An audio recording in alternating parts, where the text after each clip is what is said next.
Hi, I'm Deb Engel, and I want to talk with you about a principle from A Course in Miracles that I think goes a long way toward explaining why and how we think, and why it's sometimes so hard for us to show ourselves the love, give ourselves the love that we deserve, the compassion, the respect, all of those things that we want in our lives and that can make life so much easier. This is a concept that I personally come back to over and over again because I think it gives us a window into what's going on in our minds. We get so caught up in everyday life, we get so busy that we don't really pay that much attention to our own thoughts, our mental processes.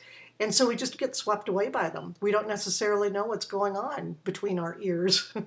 But the fact is that all of our beliefs, our experiences, our relationships, our conversations, everything we do in this world really starts with our own thoughts, with our mind. So the more we can understand what's happening there, the more effective we can be in living from love rather than fear. And that's what A Course in Miracles is all about. So we start with the teaching that we have two minds, actually. We have the ego mind, which is totally based in fear.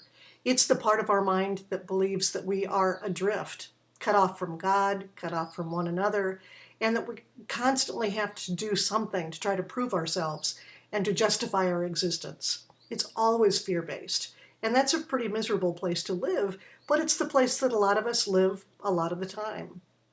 We also have the higher self mind, and the higher self mind is the one that remembers that we are children of God, that we can never be separated from the love of God, because that is the love that created us, and we are actually expressions and part of that very love. So the teaching in the Course in Miracles beyond that, which is obviously so important all by itself, is about something called littleness and grandiosity. A Course in Miracles says that our ego mind, that fear-based mind, toggles back and forth between two things, littleness and grandiosity. Littleness, as you might expect, is that feeling of, oh, don't look at me, I'm nothing, I'm not important, I'm not even worthy of being here, I feel like a worm just crawling along on the ground, I am a nothing. The grandiosity, on the other hand, as you might expect, seems like the complete opposite. It's the feeling of I've got to pump myself up and really boast about my accomplishments and pretend that I am everything, that I am something, so that people will pay attention to me. In truth, though, if you look at the roots of those two things, they both come back to the same fear, and that fear is that I'm not enough, and I'm not lovable, and I'm not worthy. So I can never have the love and success and peace and well-being and abundance and all of those things that we all want and that we all deserve in this world. Well, in addition to littleness and grandiosity, those are the expressions of the ego mind.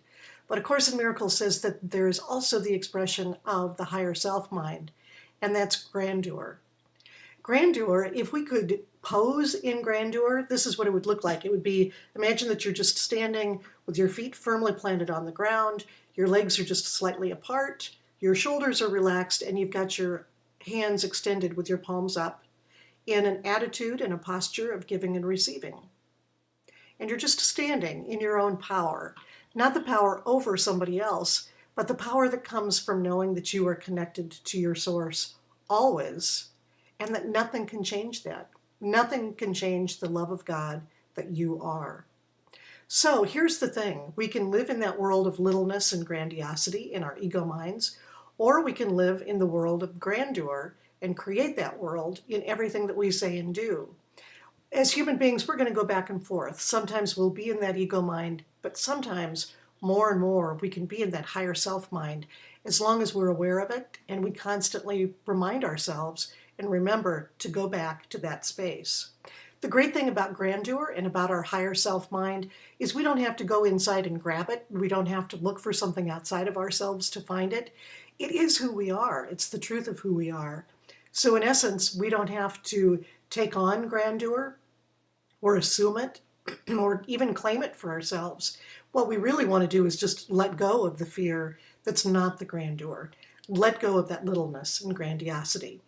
That's where just standing in the grandeur of who you are can be really, really effective and very powerful. So I want you to do two things. You have two assignments. Every day this week, I want you to just stand for 2 minutes in the posture of grandeur. Again, just feeling relaxed with your feet on the ground, your shoulders relaxed, your hands outstretched with your palms up. You can do this in your own home. You might want to close your eyes. You could do it outside in nature, in someplace beautiful where you can look at the trees and the flowers and the grass. You can do it wherever it is that you're comfortable. You can even do it in your office at work. Just shut the door for a couple of minutes and stand in that posture of grandeur and true power and feel what it feels like.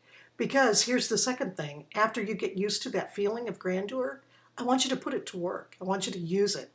Every day as you move throughout your day, let's say you're walking into a meeting where there could be some conflict. Before you go into that meeting, just take a couple of moments to center yourself in that place of grandeur and then walk into the meeting from a place of love. If you're going to have a conversation that you think might be a little prickly for whatever reason, center yourself in a place of grandeur. I want you to think about the specific situations you have going on in your life right now and how you can apply this. Because the more you get used to standing in that posture of grandeur, the more you'll get used to bringing that into every situation that you have. Because again, truly, this is who you are. As you stand in that posture, I want you to repeat to yourself, I am a holy child of God, perfect and complete as I am. And if you feel any resistance to that, that's okay. Just let it go. Ask the Holy Spirit, ask your spirit guides to help you to heal that fear and resistance for you so that you can really own and feel the grandeur that you are. So I hope that you'll put that to work for you this week and every day beyond as well. It's something that's so powerful and that you can use your entire life. So thanks so much for watching and for listening. I always love to hear from you, so if you have any comments or questions, please get in touch. Know that I'm sending you blessings and wishing you a beautiful day.